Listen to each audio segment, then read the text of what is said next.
Hey everyone, today I want to do a 1-year update video to my New Age Pro 3.0 garage cabinets. I did one of my garage build videos about these cabinets, putting them together. I talked about it, and since then I've been getting a lot of common questions regarding the cabinets themselves, installation tips. I also want to cover some of the pros and cons after having this set up for about a little over a year now, almost a year and a half or so.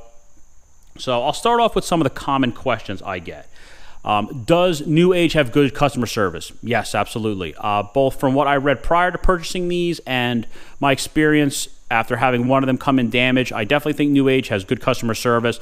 They're very receptive. They came up with a quick, definitive answer how to deal with the issue of my damaged cabinet. I was very pleased with the solution they came up with. They were also very receptive to providing touch-up paint. A couple of my cabinets had some small scratches on them, so they were able to send out some touch-up paint to me very quickly, no questions asked, and I was able to resolve any small scratches that I had on the cabinets. Do these come with wall mounts? Obviously, my set is floor mounted, and they advertise that these can be wall mounted as well. Answer is yes. The wall mounts are included with the purchase of any of the cabinets. They will be included in the box with the cabinets. So if you decide to do a wall mount, they'll be there as well. Do they have a soft close feature? Now, I can't speak for all of the cabinets. New Age does do a different series, and they do have different levels as well. But this is, like I said, New Age Pro 3.0. And you can obviously see these have a nice soft close on them. So that's a basic spec. You should be able to look that up on the New Age website if that is a concern about one of the cabinets you're looking at. But the Pro 3.0s definitely do have a soft close. Do they offer these in any other colors? Yes, they do. I know for a fact they offer this black frame with red doors instead of gray.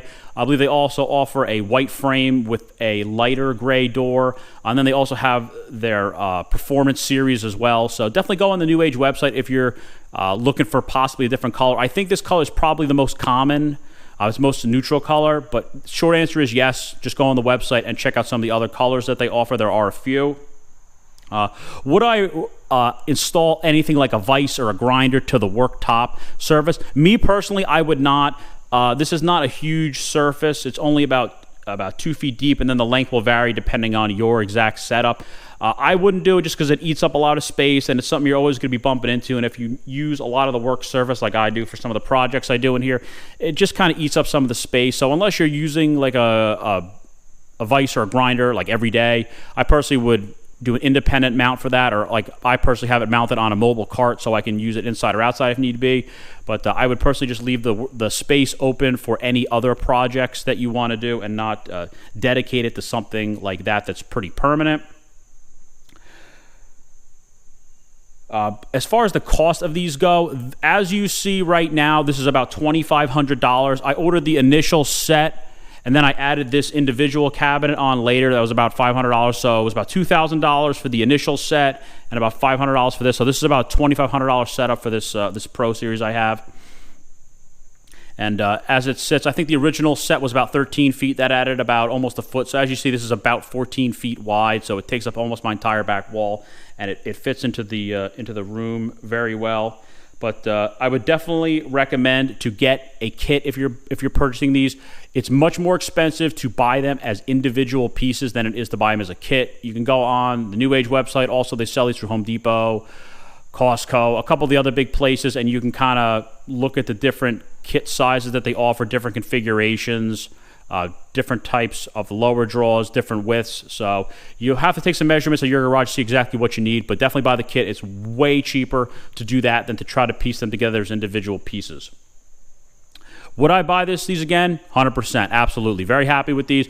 A little bit of tweaking to get it installed, a little tedious, but once everything was set up in the way I wanted it, I was very happy with these. They've been really tough and durable, and I'm very pleased with these, and I would absolutely buy them again if I was to ever do another garage build.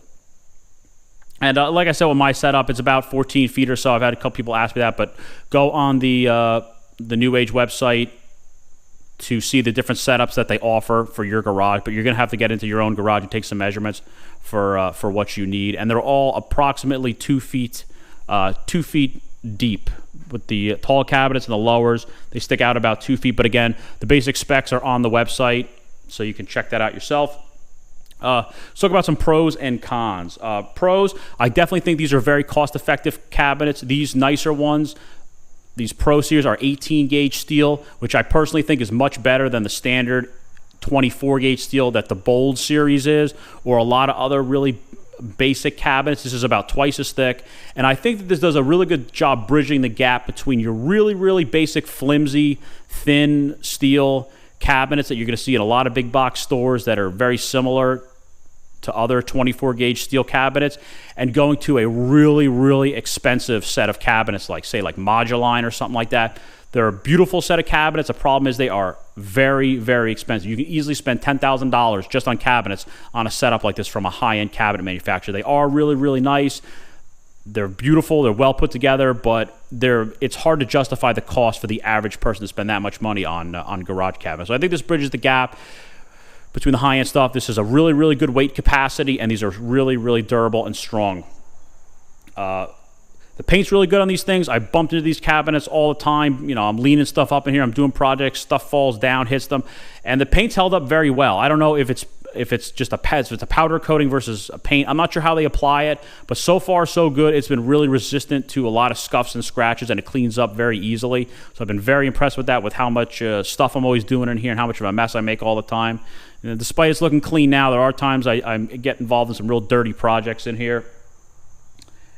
Like I said before, the weight capacity is really good. The Pro Series with the 18 gauge steel, the weight recommendations vary per cabinet, but the tall cabinets have like 1,000-pound weight capacity. The lowers are, I think, 500, and the uppers are like 200 or 300 pounds. So overall, really good weight capacity. I have a lot of stuff in mind, a lot of heavy stuff: oils, greases, lubricants, cleaners. I have shampooers and vacuums in my detailing cabinet. That thing's pretty heavy, surprisingly heavy, and this thing holds it no problem. I have a lot of tools in my tool cabinet, and I like the Butcher block. They offer the tops in two versions. They have a stainless steel style top, and I went for the Butcher block. Personally, I like the Butcher block better. I think it holds damage, dings, dents, scratches a lot better than the stainless steel style one would. Obviously, I have never had it. I can't say for sure, but I have a feeling after a while, if you're working on this a lot, you're going to get a lot of scratches on that stainless steel, and it's going to be very obvious if you have scratches on a steel surface. Versus this, if you look close, I got a couple little dings and dents in here, but you don't really notice it unless you're looking for it. The Butcher block does an excellent job hiding any sort of damage that would happen on the work surface over time. Cons, only real con I have about this is I wish the door design was a little better. If you watch my first video, I mentioned how finicky and tedious it is to kind of get the doors to line up a little bit. And as you kind of put weight in it and mess with it and connect it, the frames kind of move a little bit more than I think they should. And I wish the design of the doors was not as affected by the frame becoming loaded with weight and such. I'll talk in my installation tips also about some of the little things I've noticed that you have to do to kind of get these dialed in perfect. So let's go ahead and start to cover some of my installation tips. Number one, if you get these cabinets delivered to you, you need to check them right away. Don't leave them in the box, throw them in a corner, and then say, all right, I'm going to put these in a few months. Because even if the boxes look perfect, the cabinets can be damaged. And if damage happens, you need to call New Age customer service immediately to report it, just so they know. If you try calling months later, they just might deny it and say no, because it's been such a long period of time. I don't know what kind of window they give you, but I would highly recommend, even if you're not going to install the cabinets right away, take them out of the boxes, and even if the boxes look perfect, go over the cabinets very carefully, check for scratches, dings, dents, anything, missing parts. You want to report that immediately. It even says on the box that you need to call right away to report damage after they are delivered. You can install this with one person. I had someone ask me that. I would highly recommend two. It will go much easier if you do a two-person install, at least to the point where you get the cabinets upright and kind of lined up. After that point, you can kind of push them around a little bit easier once they're upright and more or less in the spot. The only thing you might have a little bit more of a tough time with is the upper cabinets. You kind of need somebody to hold them while another person bolts them in. But once they're kind of in place and you're just tweaking them, then it definitely becomes a one-person job at that point. don't go crazy leveling these things out and getting them perfect until you have weight in them. Because like I said before, the frames will start to move a little bit once you start to put a lot of weight in here.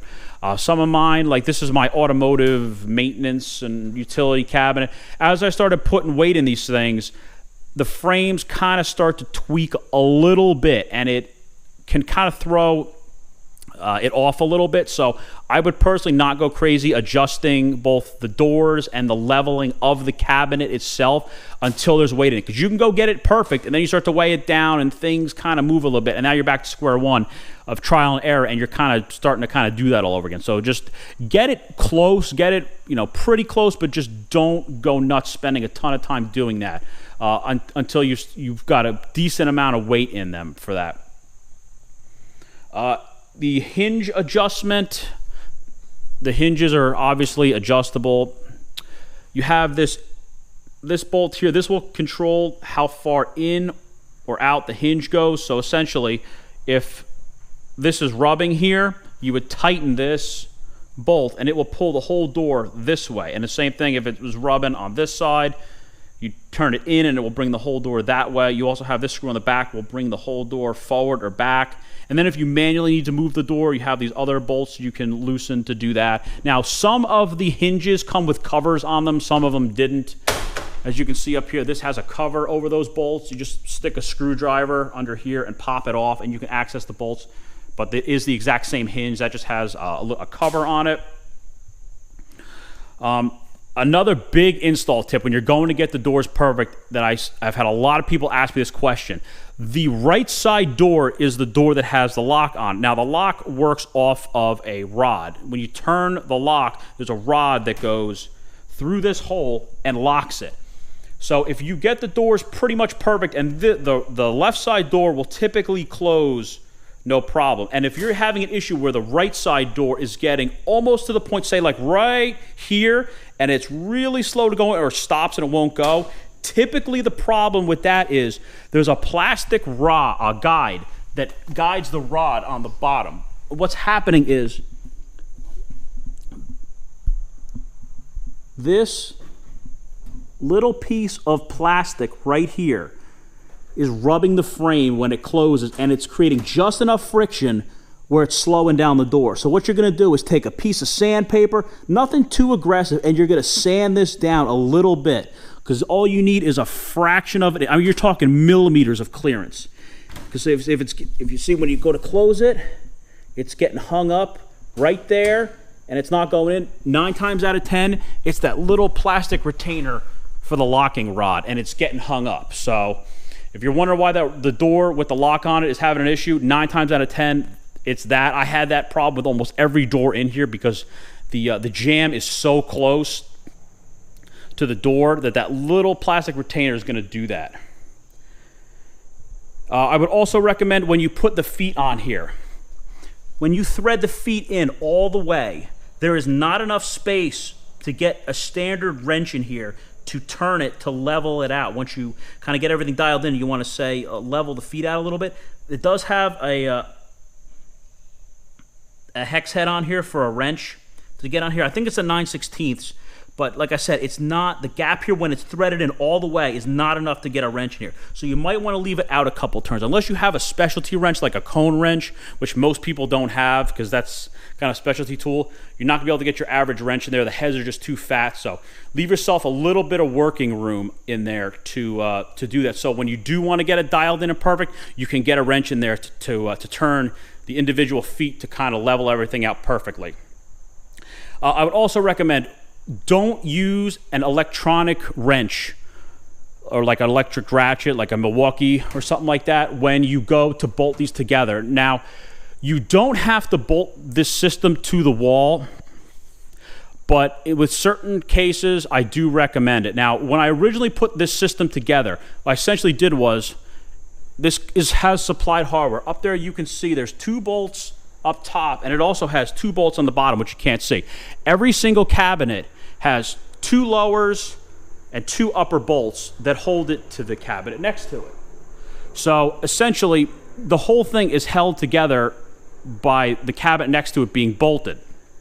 Now, if you go to use an electric ratchet, these bolts really are not that strong, and typically they will overpower the strength of the bolt itself, and I actually had a couple of them break, so it's good for running them in, but you don't want to use them for the final torquing, because I stripped a couple of them out doing that. So just be careful with that and be mindful. You might just want to finish it up by hand manually. And finally, the last thing I want to talk about is using lag bolts to secure these. Again, you don't have to necessarily do this. If you have floor-mounted cabinets, I didn't do it on these because there's enough weight in these. I'm very confident these are not just going to fall over on their own. But upper cabinets, I think you should definitely put a set of lag bolts in there. They are included with the hardware with this that this comes with. Now, when I put this together, like I said, everything was just held together by the 2 bolts on each side, upper and lower on each cabinet. Now, my concern with the uppers was, as I started to load these up with weight, because they were just held together, that the 2 outer tall cabinets would start to kind of bow in on each other and kind of fall in as the weight kind of dragged the center down. So what I did was I stacked wood bottom and top, and I stuck my bottle jack in the center, and I just jacked it up like a really small amount, like a 1/16 to an 1/8 of an inch. I put my level on the top just to see where level was. Once I got the cabinets all 3 across level with the bottle jack,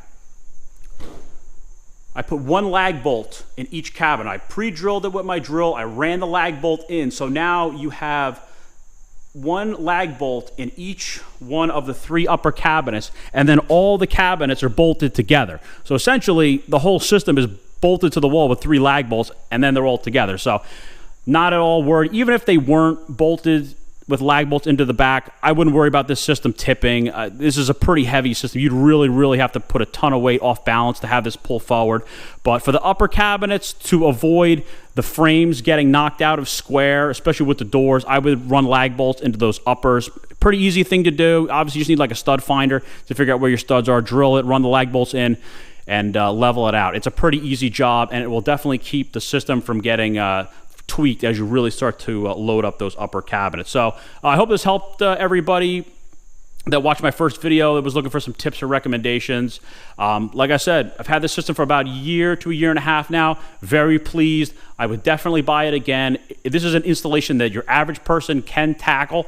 It is very time consuming, and it's really tedious just to get everything leveled out and perfect like I got mine, but you can get there. You just have to take your time and just kind of work through all the bugs, because you will find out really quickly if your floor is level or not. My floor, despite it looking perfectly level, most concrete floors are not, and I had to kind of move the feet around individually just to deal with that. But once I got that in and I figured out where everything needed to be, these things have been absolutely great, and I really like these cabinets. So again, these are new age. These are the Pro series. They're a little bit of a thicker gauge steel, and again, I highly recommend them. So I hope you enjoyed the video. Thanks for watching.